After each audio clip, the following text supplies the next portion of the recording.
आपको हंसी आएगा, टेंशन नहीं लो। प्रेजेंट यानी कि वर्तमान, no action by the subject बता रखा है। Past no action by the subject और फ्यूचर में no action by the subject. जब भी कभी हम, आप भाई ढंग से ध्यान देना, प्रेजेंट, पास्ट और फ्यूचर में सेंटेंस हम बहुत बनते हैं, टेंस में भी सेंटेंस बनते हैं और आगे भी बहुत सारे सेंटेंस बनते हैं। बस ये ऐसे सेंटेंस हैं जिनमें कोई भी एक्शन सब्जेक्ट नहीं करता, कोई भी काम नहीं करता सब्जेक्ट, तब हम इन हेल्पिंग वर्ब्स का यूज करते हैं अलग अलग टेंसेस के अंदर, अलग अलग टाइमिंग्स के अंदर, प्रेजेंट में, पास्ट में और फ्यूचर में। और साथ के साथ ये सब्जेक्ट है हमारे, सब्जेक्ट का आपको पता ही होना चाहिए, ठीक है ना। सब्जेक्ट में ही मतलब वह या वो कोई लड़का, या और शी के अंदर वह या वो कोई लड़की, इट वह या वो इस्तेमाल होता है। देखो तीनों का ही मतलब वह या वो होता है। वो हम बोलते हैं ना, जैसे अगर हम यहाँ पर हम नॉर्मल बात करें वह नहीं बोलते, वो बोलते हैं, है ना। और कभी कभार कुछ हम गांव देहात में जाते हैं तो वहां वह भी बोला जाता है या वो भी बोला जाता है। लड़का लड़के के लिए, लड़की के लिए, और ये पशु और निर्जीव वस्तुओं के लिए इस्तेमाल होता है। एनी नेम का मतलब कोई भी नाम, राम, श्याम, सीता, गीता, अंग्रेज, कोई भी किसी का भी नाम हो सकता है। आई का मतलब मैं, वी का मतलब हम, यू का मतलब तुम और आप, वे का मतलब दे, दे का मतलब वे, ठीक है। यहां पर प्रेजेंट के अंदर हम हेल्पिंग वर्ब यूज करेंगे इज, एम, आर। आगे आने वाली इंग्लिश के अंदर मैं ये भी बताऊंगा कि इज, एम, आर और कहां यूज आप करते हो। यहां पर is, am, are is he, she, it, any name के साथ यूज होता है। एम आई के साथ यूज होता है। आर जो है यू भी, दे के साथ यूज होता है। उसके बाद पास्ट के अंदर वॉज और वर, वॉज यूज होता है। आई, ही, शी, इट, एनी नेम ये सभी सिंगुलर्स हैं और ये प्लूरल्स हैं, ठीक है। सिंगुलर और प्लूरल के साथ इस तरह से। फ्यूचर विल प्लस बी का यूज होगा एज ए हेल्पिंग वर्ब, और ये विद ऑल सब्जेक्ट, सभी सब्जेक्ट्स के साथ यूज करते हैं, विद ऑल सब्जेक्ट। इसकी कुछ स्ट्रक्चर है, जैसे अफर्मेटिव सेंटेंस अगर हम बनाते हैं तो आप सब्जेक्ट का यूज सबसे पहले करते हैं, फिर आप हेल्पिंग वर्ब लगाते हैं इन तीनों में से कोई, फिर आप ऑब्जेक्ट लगा देते हैं, ठीक है। जब आप नेगेटिव सेंटेंस बनाते हैं तो आप सब्जेक्ट लगाते हैं, फिर आप हेल्पिंग वर्ब का यूज करते हैं, फिर आप नॉट लगाते हैं, फिर आप ऑब्जेक्ट लगा देते हैं, फुल स्टॉप लास्ट में लगाते चलेंगे। उसके बाद इंटरोगेटिव सेंटेंस, ऐसे इंटरोगेटिव जो क्या से शुरू होते हैं, इसमें आप सबसे पहले हेल्पिंग वर्ब लगाएंगे। क्या से शुरू होने वाले जितने भी सेंटेंस होते हैं उसमें व्हाट नहीं लगाते, ठीक है भाई। इधर ध्यान दे ले, स्मार्ट बॉय खड़ा है यार, वहां क्या देख रहे हैं बताना ना, तो इधर देख, आया हूं मैं आज। हेल्पिंग वर्ब पहले लगाएंगे, उसके बाद सब्जेक्ट का यूज करेंगे, फिर आप अगर नॉट है तो लगाएंगे और उसके बाद में ऑब्जेक्ट लगाएंगे, और फिर क्वेश्चन मार्क। WH इंटरोगेटिव, आजा तू पढ़ा ले, आजा आजा। तो भी और भी ज्ञानी बैठे बेटा यहाँ, अच्छा। WH फैमिली यूज करेंगे बेटा, जहां बोलना होता है, जब आपसे पूछा जाता है तब बोला जाता है, ठीक है।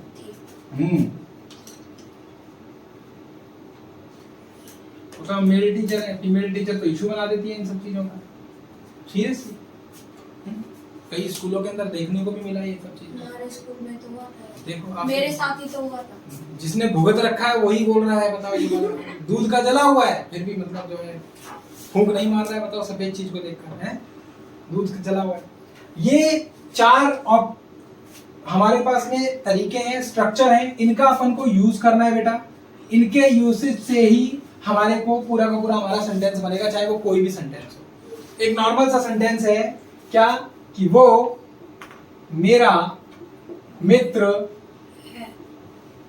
है, सुधरेगा नहीं। इसी को हम नेगेटिव इंटरोगेटिव और WH इंटरोगेटिव में बना सकते हैं। ये एक अफर्मेटिव सेंटेंस है, एक साधारण वाक्य है, वो मेरा मित्र है। फिर मैंने वो लिखा कि वो मेरा मित्र नहीं है, वो सॉरी क्या वो मेरा मित्र है, क्वेश्चन मार्क, और वो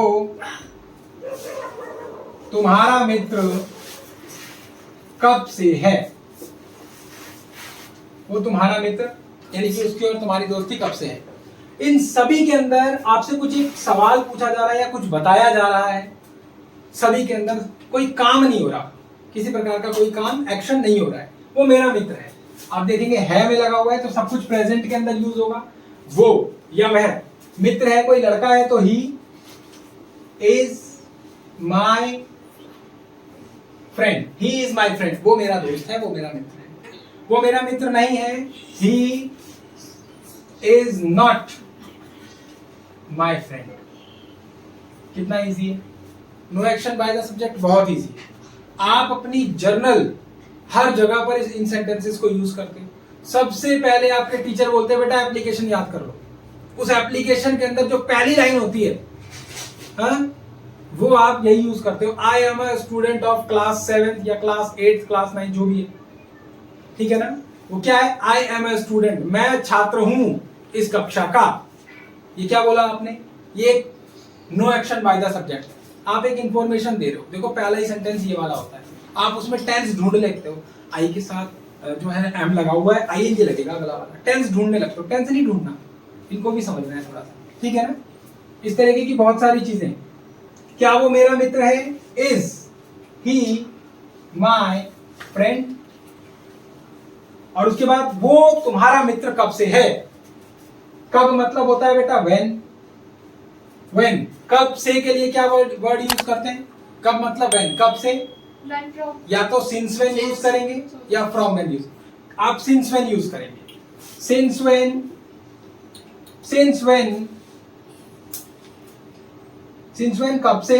उसके बाद हेल्पिंग वर्ब तो इज ही तुम्हारा, योर फ्रेंड। WH जो फैमिलीज हैं पूरी की पूरी आपको वीडियो में मैंने डाल रखी हैं, पूरी की पूरी कितनी है 53 WH फैमिलीज डाल रखी है, वो आप देख सकते हो, ठीक है। आप सबको भी बोला हुआ है पहले कि आप WH फैमिलीज को देख सकते हो, तो वो भी देख लेना। सिंस व्हेन भी उसके अंदर में है, कब से, ठीक है। और वहाँ एक बेनिफिट आपके लिए ये है कि वहाँ पर WH फैमिली को हम एज इंटरोगेटिव और एज कंजंक्शंस दोनों तरह से हमने उसको मतलब कवर करने की कोशिश करी। होप आपको ये तो समझ में आया होगा। कुछ और क्वेश्चंस, कुछ और सेंटेंस में दे रहा हूं आपको, वो सेंटेंस आपको जो है बनाने हैं, ठीक है। चलो।